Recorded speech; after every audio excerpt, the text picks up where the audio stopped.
With the gold to silver ratio is as high as it is now, it seems quite foolish to recommend buying gold at this point in time. Shouldn't we put all of our money into silver?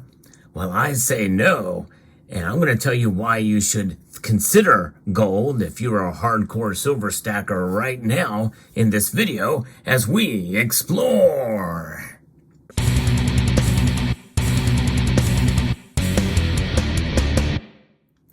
It may fly in the face of logic and reason when the gold to silver ratio is resting at almost 90-1 as I record this video to consider putting some of your money into gold. Why would you do that? It seems like silver is undervalued at a great scale. Well, yes and no. I'm going to explain further as I get into this video, but that's exactly the advice I'm giving, is that if you are a hardcore silver stacker, and by the way, there's a lot of new folks here that have started stacking silver, and I'm partially talking to you as well, but I'm talking about those who are deeply entrenched in silver as the way to go, that there may be a good reason to actually consider gold, even though it's trading at near all-time highs. In fact, it's bouncing back from flirting with $2,000 an ounce. And it's starting to make its way back up again above that. And this seems to be not the best time to give this advice. But the thing is that there are other factors at play and some things to consider, especially in today's economy and the geopolitical world from which we find ourselves apart, that lends to the credibility that gold might be a good way to diversify if you are a pure silver stacker. I'll explain. Well, that high gold to silver ratio means that that gold is near its top in terms of nominal dollars, but we have to consider that Gold Hill still has a lot of room to move to the upside. And I think there's strong arguments for gold's bullish trend that we've seen over the last 3 years.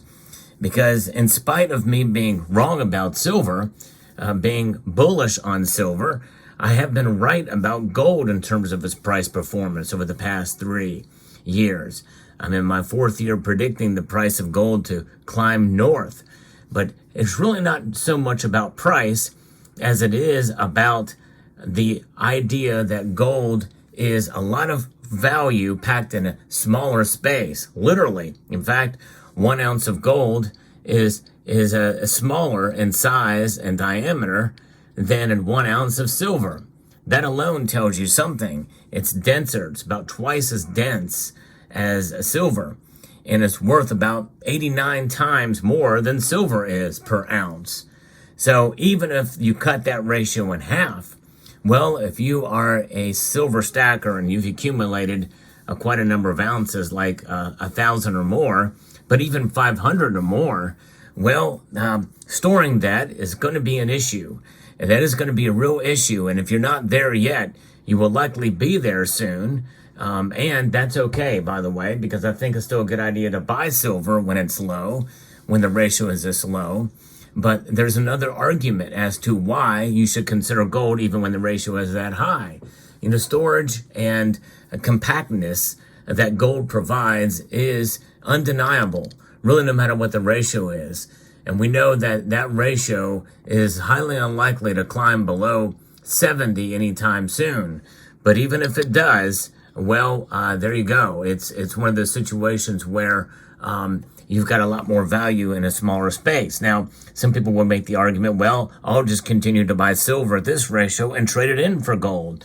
But the thing is almost always, and there are exceptions, there are times where you take your silver into your local coin shop and you say, hey, I want to trade 50 ounces of silver for 1 ounce of gold if the ratio gets down to that point.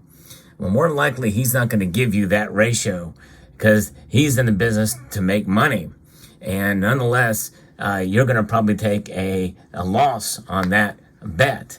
Now, if you buy it at 89-1 and it goes down to 50-1, well, what's a couple of dollars among friends, a difference? You're still coming out ahead, but the chances of that are fairly slim. And you can really do the math for any level between there and here in terms of the gold to silver ratio. And nonetheless, storage is an issue, and that's probably one of the biggest things as you start to accumulate, which is why silver stackers tend to naturally move to gold. Now, it's not a full transition. It's not like they're giving up on silver, and that's not what I'm asking you to do here. I'm just suggesting to diversify your holdings, because there could come a point in time where you may need to bug out. Now, the bug out situation argument is really kind of a very loose one, because it's very highly unlikely that you're going to need to just skedaddle in a hurry with all of your silver and gold. And if you have that much silver and gold sitting somewhere, how are you going to put it all and get it all together? Well, it's going to be much easier to take your silver and gold, especially your gold, in a much smaller, tighter space. You get a lot of value proposition for putting it out in your bug out bag or case or container. I would suggest if that ever has to be a situation where you need to get out in a hurry, set aside some metals strictly for that purpose. You're going to have to leave stuff behind. There's no question. And there's a lot more valuable stuff that you would leave behind than gold and silver, more than likely, if you have to get out in a hurry.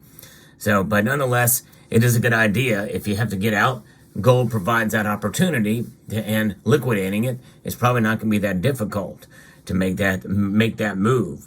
So there's that. Now, the other idea here about compactness and storage of these metals is that gold and silver, they have different levels of requirements in terms of storage as well too. Gold pretty much does not react to the air, whereas silver does. It tarnishes. That's a very mild argument, because it really doesn't affect the overall value of the metals for the most part, although there are exceptions. Of course, if you have a milk spotted piece of silver, and sometimes the milk spotting may not show up for quite some time. But we've seen it a lot more with the eagles recently. As they produce more, they do not really take the quality control to minimize milk spotting. There's no other mint in the world that has been able to really handle that issue than the worst offender of such a calamity as the Royal Canadian Mint. Back in 2018, they created something called Mint Shield, which all but eliminated milk spotting. But there's still tarnishing issues that can occur too, and spotting, other types of blemishes that can occur on silver. A mild argument for gold, but nonetheless, and again, it's not always a bad thing either. Tarnishing isn't, depending on your vantage and viewpoint. The beauty of silver is undeniable, unmistakable. It is the most reflective metal, and there's a lot of different types of design propositions. But nonetheless, gold is beautiful too, and it does not react. For the most part, there are copper spotting, and if you have 90% or 91675 fine gold, there can be other issues that can occur there, but they're very, very mild and relatively rare. Now, the other reason why you should consider gold over silver, especially nowadays, is the lower premiums. The lower premiums that you're going to pay for gold coins, especially in the 1 ounce variety. And here we have an example of eagles and buffaloes here, but they tend to have a little higher premium than some of the other options that you would find out there. But still, and when you take into account the percentage above spot, it's much better off having gold. And that premium is something that's always been a good argument for gold as opposed to silver over the long course of time. Your value proposition from when you buy the metal is there. You're less likely to lose less because of that. And there are lower options and lower premium options as well. Usually the Krugerrands tend to trade for less, and in terms of above spot price. So that there are other options you can buy in the 1 ounce variety. Now, speaking of premiums and moving in this direction, when we take a look, to buy a 1 ounce gold coin, it's very difficult for some silver stackers to do that, to make that 1 ounce purchase. I totally understand that. I've issued a challenge, and the challenge still remains for silver stackers to try to save up for an ounce of gold. But it's something that is largely an exception rather than a rule for most stackers out there. They just can't do it consistently. And I totally understand that and sympathize with it, because that's been my situation for most of my entire life. Nonetheless, there are other ways to buy smaller varieties of gold coins for cheap. This is not the way to do it. You don't buy 10th ounce gold coins typically. Now, people have bought these, and their deals can be found for these.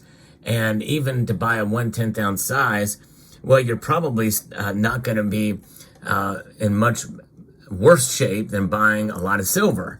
To buy a 1/10 ounce gold eagle, for instance, or in this case, a panda, 3 gram. High premiums for these types of pieces. And it's a very small coin, very small type piece of gold here, which really does not give you the satisfaction of having a larger piece of gold. In fact, very easily lost unless you have them in capsules like this. Now, there are other ways to buy gold in a fractional size that are cheap. I've done videos on them, several of them. If I remember, I'll post one at the end screen of this video so you can check it out, where I go more into depth on what you can do. But essentially, it's the world gold coins that you can buy for much closer to spot price, such as these Mexican coins. These little Mexican dos and dos y medio pesos are very small coins, but you can get them for a very low price above spot. And it's affordable gold, and it's beautiful gold. So this is the way to go if you really want to get serious about gold and can't really afford to make a big purchase right now of the 1 ounce size variety. And then if you want to go a little bit higher, we can get these 20 franc coins. These are what are known as the Latin monetary unit coins. These 20 franc coins are beautiful. You can get the roosters or their Helvetias, such as you see here. They're just amazing coins. And so you can get these. And now the weights are a little bit odd, 0.18675 or 0.11 something, for the Mexican coins. And that's makes it a little bit more difficult with the math. But other than that, it's a good option for you in order to diversify. Now, the last reason why I think you should consider gold and silver now, especially in these current times that we live in. There's a lot of geopolitical uncertainty. There's a lot of domestic political uncertainty. There's a lot of economic uncertainty, domestic and otherwise, globally. Most people feel that we're going to head into a recession soon. Most people think that the banking crisis is not over. In fact, there's some data that have been released that makes us think that perhaps maybe this year we could see more hurt in that area. Where do people run to for safety first? Even before silver, they go to gold. And it's not just people, it's central banks around the world. And they're not slowing down. They're going to continue to hold on to gold. And so gold is what the central banks hold. JP Morgan said gold is money and everything else is credit. Now, he didn't say silver there, I think largely because, we've had a gold standard for all this time. But the bimetallic standard is something that's certainly appreciable. But looking at the price of gold has been able to hold fairly steady over the course of its rise here. In other words, it's fluctuated, but it's not as been wild and crazy as silver. Silver has a lot more against it in the upwards momentum, as we've seen in the last 3 years. So it's less likely, even though it's undervalued now, for silver to reach anywhere near its all-time highs. And I think that's still going to stay with us throughout 2024, as I've mentioned previously. So that's my argument. If you're a pure silver stacker, do not give up on silver. But I think it's a good time to consider gold. And I hope you found this video informative, insightful, and educational. I'd like to extend a multitude of gratitude to each and every one of you for taking the time to watch, and to encourage you to please rate, share, comment, and subscribe.